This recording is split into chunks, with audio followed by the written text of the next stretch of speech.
여러분 안녕하세요. 서양 철학사 강의를 계속해서 이어가겠습니다. 오늘 우리가 이제 공부해 볼 내용은 헬레니즘 시대와 관계된 것입니다. 우리가 이제 그 소위 말하자면 이제 고전 그리스 시대, 그죠? 고전 그리스 시대의 그 종언. 그러니까 우리가 이제 그 일명 영어로 헬레닉 에이지라고 하지요. 그래서 고전 그리스 시대를 우리가 지금까지 공부를 했었습니다. 그러니까 아리스토텔레스까지가 고전 그리스 시대, 헬레닉 에이지 시대라고 할 수가 있습니다. 그리고 이제 그 시대가 이제 그 막을 내리고 시작되는 시대가 소위 말하는 헬레니즘의 시대라고 할 수가 있죠. 그래서 오늘은 이제 그 헬레니즘의 탄생과 관계해서 우리가 헬레닉과 헬레니스틱의 차이, 그러니까 고전 그리스 시대와 헬레니즘 시대의 어떤 그 시대 구분이라고 할까요? 그런 것과 관계된 이제 일반적인 이야기를 좀 말씀을 드리도록 하겠습니다. 이제 헬레니즘 시대와 관계해서 이제 우리가 쓰는 말 중에 헬레닉이란 말이 있죠. 헬레닉이란 말이 있습니다. 이게 이제 그 정치적으로는 페리클레스에 의해서 주도되던 그리스의 전성 시대를 이르는 말이고, 그리고 이제 철학적으로는 소크라테스, 플라톤, 아리스토텔레스가 활동하던 시기를 이르는 말입니다. 그리고 이제 헬레니스틱이라는 단어가 있어요. 이제 영어로 헬레니스틱이 있고 독일말 헬레니스티시라는 단어가 있죠. 헬레니스티시라는 단어가 있습니다. 헬레니스티시. 그래서 이 헬레니스틱 또는 헬레니스티시라는 이 단어는, 이 표현을 알렉산더 대왕 이후의 시대를 말하는 것입니다. 그래서 이게 이제 이걸 좀 단어를 구분해서 이제 표현을 하지요. 헬레닉 에이지라는 말, 저 헬레니셰 자이트라는 이 말은 고전 그리스 시대를 가리키는 말이고요. 이거는 소위 말하자면 고전 그리스 시대, 고전 그리스 시대를 가리키는 말이고요. 헬레니스틱 에이지 또는 헬레니스티셰 자이트라는 이 말은 그죠? 헬레니즘 시대를 가리키는 말입니다. 헬레니즘 시대를 가리키는 말입니다. 이 헬레니즘 시대라는 것은 소위 말하자면 알렉산더 대왕의 동방 원정으로부터 시작되는 이 시대를 헬레니즘 시대라고 하는 것이죠. 그러니까 그 알렉산더의 동방 원정과 더불어 고전 그리스 시대는 막을 내리고 헬레니즘 시대가 시작되었다고 말할 수가 있는 거지요. 그래서 이제 그 헬레니스틱 또는 헬레니스티시라는 이 표현은 알렉산더 대왕 이후의 시대를 의미하는 것입니다. 그래서 우리가 지금까지 공부했던 것은 바로 헬레닉 에이지, 헬레니슈 자이트, 즉 고전 그리스 시대의 그죠? 철학을 우리가 공부했던 것입니다. 다시 복습하면요. 그래서 고전 그리스 시대는 정치적으로는 페리클레스가 활동하던 그 시기를 말하고, 철학사적으로는 소크라테스, 플라톤, 아리스토텔레스가 활동하는 시기를 말하는 것이고요. 이제부터 우리가 본격적으로 공부할 내용은 새롭게 시작된 헬레니즘 시대의 철학에 관하여 살펴보는 것입니다. 우리가 이제 본격적으로 헬레니즘 시대에 들어가기 전에 고전 그리스 시대에 대해서 조금 더 부가 설명을 할 필요가 있다고 여겨져요. 헬레닉 시대, 즉 고전 그리스 시대라는 것은 방금도 말씀드렸지만 정치적으로 페리클레스의 시대를 의미하는 것이죠. 이 페리클레스라는 인물이 있습니다. 아테네의 전성기를 구가하는 데 있어서 결정적인 공헌을 했던 위대한 정치가죠.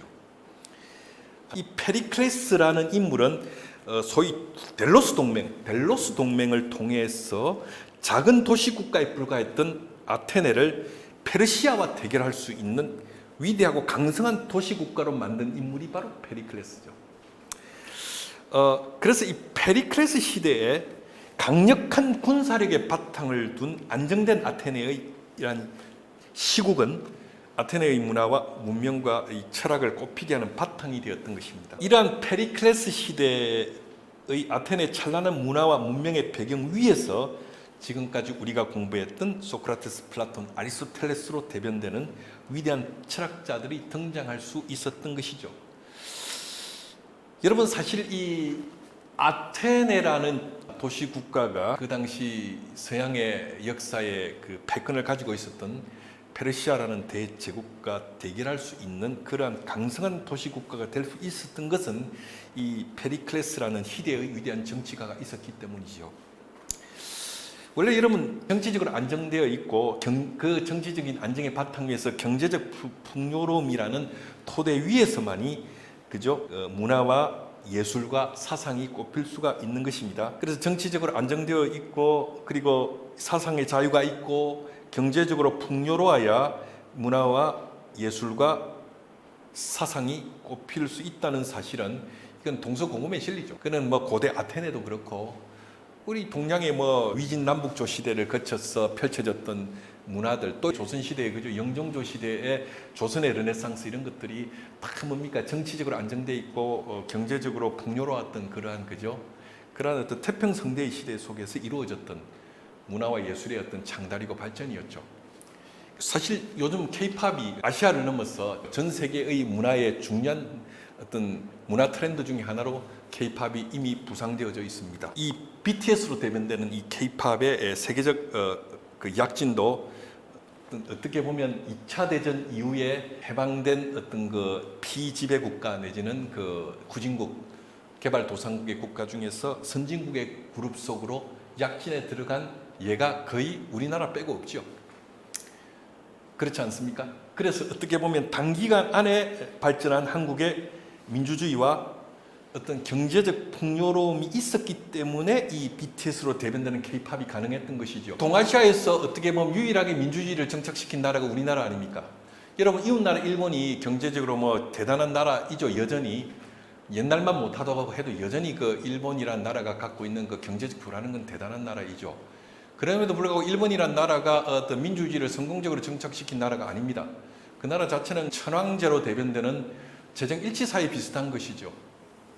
일본이라는 나라 자체가 소위 말하자면 아미따라스 오미카미라고 하는 그 신의 후예들로서 그의 직계 후손인 천황과 그리고 천황 밑에 있는 그 대신들로 이루어진 하나의 어떤 재정일치사에 비슷한 거죠. 물론 뭐 고대의 재정일치사역은 다릅니다. 민주적인 형태를 띠고 있기는 하지만 근원적으로 따지고 올라가 보면 그들의 어떤 그 정치적인 어떤 그 철학이라는 것은 일본 사기에 나오는 신화의 바탕을 둔 천황을 기점으로 한 재정 일치적인 어떤 논리를 여전히 그 벗어나지 못하는 것이 일본입니다. 그런 의미에서 일본이라는 나라가 민주주의를 아시아에서 잘 정착시킨 나라가 아니죠. 여러분 중국이 민주주의를 잘 정착시킨 나라입니까? 그렇지 않죠. 중국은 여전히 그 일당 독재의 그 사회주의 체제 아닙니까? 그리고 여러분 동남아시아에서 민주주의가 잘 정착되었냐고 물어본다면 아무도 전 세계적으로 그죠 글로벌 스탠다드에서 그렇다고 말할 수 있는 사람이 없죠. 우리가 미얀마 사태만 보더라도 이게 민주의 어떤 그 질서 체제가 도래한다는 것이 묘연하다는 사실을 우리가 느끼고 있는 것입니다. 그런 의미에서 동아시아에서 그 민주주의를 성공적으로 정착시킨 그 유일한 나라죠. 전 세계적으로 2차 대전 이후에 해방되고 독립된 개발도상국 내지는 후진국 중에서 민주주의를 성공적으로 정착시키고 경제적으로 선진국 반열에 들어간 아마 유일한 나라가 우리나라일 겁니다.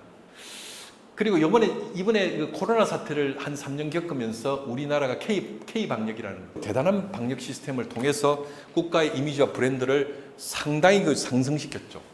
여러분 제가 이제 유럽에서 공부를 해봤기 때문에 사실 제가 이제 독일에서 공부했고 네덜란드에서 공부했기 때문에 그 독일 같은 나라나 네덜란드 같은 나라에서 지난 3년 동안의 그 코로나에 대한 그 전염에 대해서 우리나라보다 능동적이고 효과적으로 방어를 하지 못한 이유는 단지 의학 수준의 문제가 아니죠. 독일이나 네덜란드의 의학 수준이 굉장히 높습니다. 이번 그 코로나 방역과 관계해서 유럽에서 이것이 우리나라보다 효과적으로 디펜스 방어를 하지 못한 것은 충분히 저는 이해가 갑니다. 유럽의 그 어떤 그 문화라는 게 빨리빨리 문화가 아니거든요. 그들의 미덕은 느리고 정확하게입니다. 느리고 정확하게 하는 거죠. 느린 건 용서가 돼요. 근데 정확하지 않는 건 용서가 안 됩니다. 그래서 느리고 정확하게라는 게 이제 유럽 문화의 공통적 특징이죠. 그래서 이제 그 유럽에서는 뭐든지 빠른 게 없습니다.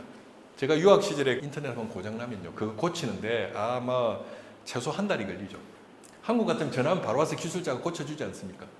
제가 밤때 인터넷 한번 고장나면요. 한 3주, 4주 연락이 없습니다. 그러다가 전화가 오죠. 기술자한테.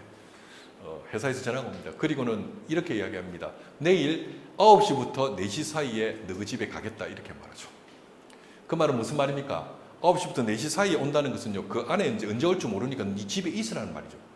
갑자기 전화 와서 그렇게 말하면 어떻게 합니까? 내일 그 중요한 약속 있고 하는 거 다 취소해야 되는 거예요. 왜냐하면 만약에 내가 내일 약속이 있어서 그때 못 그 집에 있을 수 없다 그러면 그렇게 말합니다. 아 그러냐? 그럼 다음에 전화할게 하고 다시 끊어버리면 언제 연락이 올지 모르는 겁니다. 그러니까 그 당시 이제 뭐 꼼짝 못하고 약속 취소하고 왜 인터넷 없이는 그 답답하니까요. 한국 같은 상상을 할 수 없는 문화입니다. 우리나라는 빨리빨리 문화 아닙니까? 근데 빨리빨리 문화가 과거에는 배단이었습니다. 왜냐 빨리빨리 하지만은 허술하고 정확하지 않았던 그런 배단이 있었죠. 근데 한 30년, 40년, 50년 동안요 우리가 빨리빨리 문화를 계속해서 진행하고 그것을 그 나름대로 노하우를 축적하다 보니까 언젠가부터는 빠르고 정확한 그죠 하나의 어떤 그 경지를 확보하게 된 것 아닙니까? 여러분 한국에서 일을 잘한다는 건요 느리고 정확하게 하는 것은 일을 잘한다고 하지 않습니다. 빠르고 정확한 것이 한국에서는 일을 잘하는 능력자죠. 그래서 저 사람 일 잘해 그 말은요 빨리 그리고 정확하게 일을 할 수 있어야 일을 잘하는 거죠. 그래서 이 한국의 빨리빨리 문화가 정확도라는 디테일까지 확보한 상황에서 우리가 코로나라는 어떤 그 범지구적 사태를 맞이하게 된 겁니다. 그러니까 빠르고 정확한 우리의 어떤 노하우 축적된 우리 문화 속에서 바이러스가 퍼져나가는 속도보다 훨씬 더 빠르게 전수조사가 가능했고 그래서 뭡니까? 지역 방어가 가능했고 그리고 그것과 관계해서 백신 접종이 가능했던 거죠. 그래서 가장 세계적으로 효과적으로 막아낼 수 있었던 겁니다. 그리고 또 하나는 뭐 의료진의 희생입니다. 여러분 그 독일 의사들, 유럽 의사들은요 정확합니다. 여러분 6시 퇴근이면 딱 6시에 퇴근해버리죠. 6시에 퇴근합니다. 근데 우리가 그 지난 3년 동안 그 방역과 관계해서 여러분 그 인터넷이나 이런 게 찾아보면 점심시간이나 저녁시간에 바닥에 신문지 깔아놓고 깔고 앉아서 밥 먹고 하지 않습니까? 왜냐? 빨리 먹고 빨리 그 환자를 보러 가야 되고 방역을 해야 되니까요. 근데 그런 헌신을 유럽인들은 잘 보여주지 못하죠. 유럽 사람들은 개인주의자들이기 때문에 조직을 위해서 헌신하고 희생한다는 개념 자체가 우리보다 희박합니다. 그러니까 뛰어난 의료진 그리고 거기에 대해서 뭡니까? 국민과 국가 공동체 내지는 그 국민에게 헌신해야 되겠다고 내가 조금 몸이 불편하고 힘들더라도 이 사태를 막아내서 그 국민을 지켜야 된다는 의료진들의 희생 정신 이런 것들이 이제 결합되면서 K 방역이 성공할 수 있었던 것입니다. 그리고 이러한 K 방역의 성공은 우리나라의 국가 브랜드 가치를 굉장히 높이는데 대단히 일조를 한 게 사실이죠. 그리고 이제 경제적인 성공과 맞물려 있는 것이죠. 한국이 지금도 민주주의가 정착되지 않은 독재 국가고 사상의 자유, 표현의 자유, 문화와 예술의 자유가 없었다면 오늘날 같은 K 문화가 이렇게 그죠 거대한 하나의 지구촌적인 트렌드가 돼서 전 세계로 보급되고 수많은 외국의 젊은이들이 K-팝을 향유하고 K 문화를 배우기 위해서 이렇게 한국에 오고 이런 일이 없었겠죠. 그런 의미에서 이제 이 고전 그리스 시대라는 것은 바로 페리클레스라는 위대한 정치가가 구축했던 막강한 국력, 군사력 그리고 안정된 그 하나의 그 정치적 상황, 그 다음에 풍요로운 경제가 합쳐져서 이러한 그 위대한 문화의 창달, 그리고 위대한 철학자 소크라테스, 플라톤, 아리스토텔레스라는 위대한 인물들이 그 시대에 활동하면서 수많은 철학적, 사상적 담론을 꽃피울 수가 있었던 것이죠. 우리가 뭐 1970년대, 80년대 그 군사 독재 정권 치하에서 검열이 있었고 사상적 자유가 억압당했던 시절이 있었습니다. 물론 그런 암울했던 시절에 그러한 어떤 독재에 대항하여 사상과 표현의 자유, 예술의 자유를 위해서 헌신했던 또 뛰어난 예술가들과 시인과 학자들이 있었죠. 저희가 대학 다니던 시절에 성경 말씀처럼 가슴에 담고 외우던 시가 있었습니다. 그게 이제 얼마 전에 그 세상을 떠난 김지아 시인의 타는 목마름으로라는 시가 있습니다. 지금도 제가 외우고 있는 걸 보면 그 시대 우리 동료들과 그 시대 인들이 너무나 사랑했던 시였죠. 내 이름은 너를 잊은 지 오래, 내 발길은 너를 잊은 지 너무도 오래. 오직 한 가닥 타는 가슴 속 목마름의 기억이 너의 이름을 부른다 민주주의여 이렇게 이제 시작하는 시입니다. 이 시가 노래로도 그죠 작곡되어져서 불려졌습니다. 이 시 세 번째 연에 보면 살아오는 저 푸른 자유의 추억, 살아오는 끌려가던 벗들의 피 묻은 얼굴, 떨리는 손 떨리는 가슴 치 떨리는 노여움으로 너의 이름을 쓴다 민주주의여 뭐 이런 가사의 시죠. 이런 시를 이제 소중히 가슴에 담고 살았던 시절이 있었습니다. 물론 이러한 김지아 시인 같은 이런 분들이 이제 그 당시 우리나라의 독재 정권 치하에서 사상의 자유와 민주주의를 위해 헌신했던 것이 사실입니다. 물론 이분이 뒤에 여러 가지 사연도 있고 어려움도 있어서 순탄치 않는 어떤 그 노년을 보내긴 했습니다만은 이런 분들의 희생이 있어서 오늘날은 이제 어떻게 보면 K-팝의 시대, BTS의 시대가 왔던 게 사실이죠. 그래서 어렵고 암울한 시대에 그것을 이제 혁파해서 그것에 저항해서 자유의 정신과 민주의 정신을 지켰던 예술가들, 사상가들, 성직자들 이런 분들이 있었기 때문에 오늘날 그죠 발전된 민주주의의 체제 속에서 경제적 풍요로움과 더불어 K-팝, K-문화가 오늘날 그 르네상스를 맞이하고 있는 것이 사실입니다. 자, 이러한 어떤 그 문화적 풍요로움, 사상적 풍요로움의 시대가 고전 그리스 시대에 펼쳐졌고 그런 시대가 그 당시에 가능했던 것은 바로 페리클레스와 그가 주도했던 델로스 동맹을 통해서 작은 도시 국가였던 아테네가 페르시아와 대결할 수 있는 강성한 도시 국가가 될 수 있었고, 그리고 이제 경제적 풍요로움, 민주주의의 어떤 그 정착을 통해서 소크라테스, 플라톤, 아리스토텔레스로 대변되는 위대한 어떤 그 시대를 만들 수가 있었던 것입니다. 그 시대가 바로 고전 그리스 시대, 즉 헬레닉 에이지의 시대였다고 할 수 있습니다. 근데 이 시대가 이제 어떻게 조언을 구하게 되느냐면 자연스럽게 마케도니아 출신으로서 아테네와 그리스 지역을 정벌하고 그리고 나서 이제 여세를 몰아서 동방문정을 떠났던 그 알렉산더 대왕의 등장과 더불어 고전 그리스 시대는 자연스럽게 막을 내리고 소위 말을 헬레니스틱 에이지, 즉 헬레니즘 시대로 이제 그 철학사가 다음 시대로 넘어가는 사태가 발생하게 된 것이죠. 그래서 오늘 저는 여러분들에게 헬레니즘의 탄생과 관계해서 고전 그리스 시대로부터 그 다음 시대는 헬레니즘 시대로 넘어가게 된 하나의 어떤 겁니까?